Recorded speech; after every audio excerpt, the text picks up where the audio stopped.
You've landed on the Stochastic Agency YouTube channel, so welcome, viewers. Today, let's review conversations in RPGs for a while from a first principles approach.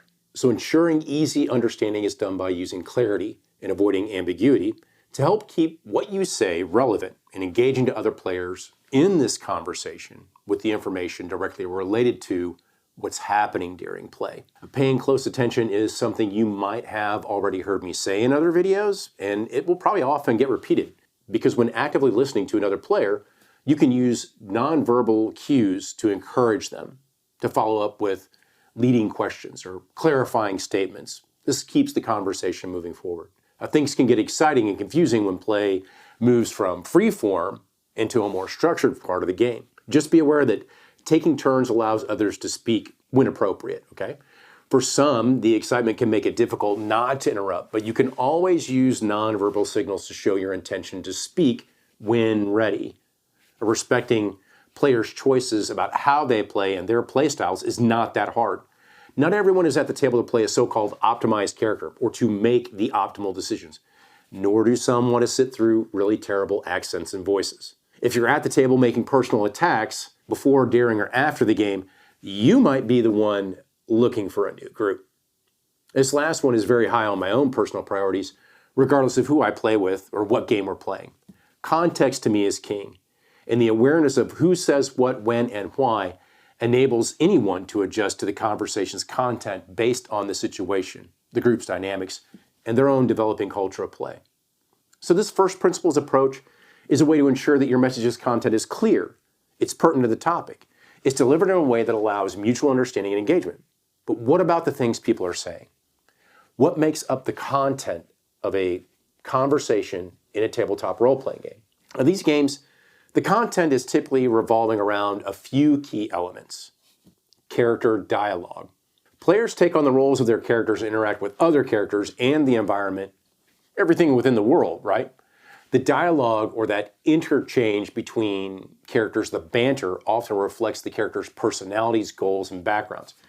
For example, a knight might speak formally while a rogue might use jargon, speak sarcastically, or have a casual approach. How we portray a character's verbal interactions with another is a substantial part of role-playing, though we can, through it, get a glimpse of into the player's imagination, who the character is by what they say, how they say it. Is this character being boastful? Do they sound scared? Are they lying? Role-playing actions.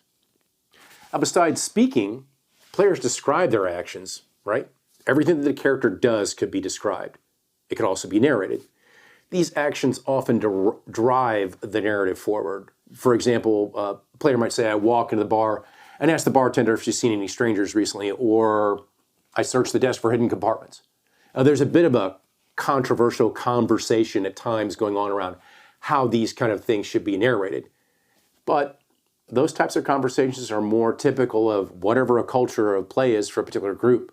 It's their bias and preference. These basic descriptions are enough to allow the GM to guide a scene, to prompt a dice roll, to determine success or failure, or exert fiat based on the player's description or narration. Now, as a player, if you tend to do something that can throw the GM off, use narration, description, and dialogue to give them a chance to understand what you're doing and adapt to your fresh new development. Choices and decision-making. Players make decisions every time they're presented with choices. If the characters explore a dungeon, they might decide whether to enter a seemingly ominous room or try and sneak around it. They may argue about what happened in the last room. They may have a quiet discussion in the next room, deciding about how they're going to proceed after what just happened. These decisions affect the game's direction, its tone, its pacing. It contributes to the emergent narrative. You can fall into a pit trap here by being presented or presenting too many choices, leading to prolonged decision-making. At the start of a gaming journey, the GM is typically the one who provides most of this context, describes the setting, NPCs, monsters, treasures, whatever it might be. They may describe the environment, offer plot hooks, and challenges and obstacles. The cave entrance looms ahead, and you hear a noise from inside. It's hard to tell whether it's animal or not. That's not to say that the other players can't do some of this, as their familiarity with the settings, the rules, non-player characters, and the other characters grow. At times, much of the conversation involves addressing challenges, whether that's through combat, puzzles, negotiations, or social interactions.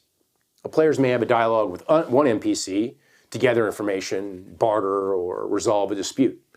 Dice rolls may be used often to resolve these interactions, such as rolling for persuasion or attempting to move with stealth. People often refer to this as ROLL playing, meaning that players are prioritizing dice rolls over actual narration and description. Again, if this is how your group plays, there's nothing wrong with it. But over time, as your familiarity with each other and the game grows and trust develops, you may find yourselves moving towards a more fiat-driven resolution. That is where the character's competence, along with sufficient narration and description, make whatever happens, happens, without a dice roll. Sometimes players may step out of character to discuss game mechanics and strategies or speculate in-world events and potential developments. This happens regularly a lot of times. This is often called out-of-character conversations. And it's important to maintain a flow and ensure everyone agrees about the game rules and the pacing or any issues that may arise. But did you have this conversation before you started playing the game? However, too often people view these meta conversations as negatively affecting what's going on or their experience. Again, this perception is more about someone's bias and preference regarding to how the game should be played. Now, as the game progresses, characters interact with the other characters and the world around it, affecting and influencing the emergent narrative. Now, this type of narrative development can lead to moments of character growth, maybe an emotional conversation, or a plot twist.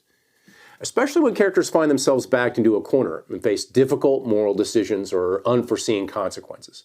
Ultimately, the content of an RPG conversation is a blend of collaboration, improvisation, strategic gameplay, game-specific terms, verbal and nonverbal cues, maybe props, that poorly drawn map.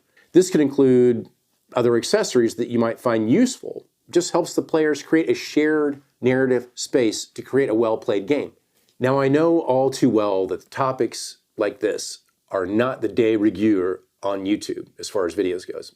I'm not hopping on the latest D&D bash train, creating listicles or tiers of monsters and magic items. I don't focus on any one game. Its background story, its setting. I'm not claiming my ideas are incredibly unique or will dramatically change how you play a role-playing game. There's 30 plus years of that already. I will say that if you take the time, over time, to look at the game you're playing and talk to the people you're actually playing with, you might find something in that conversation that can help you. Why? Because we're not sitting at the table playing with you. So as always, if you want, like, dislike, subscribe, comment, it's always up to you. So use your player agency when not rolling the dice to have an open conversation with the group you're playing with about the game you are actually playing.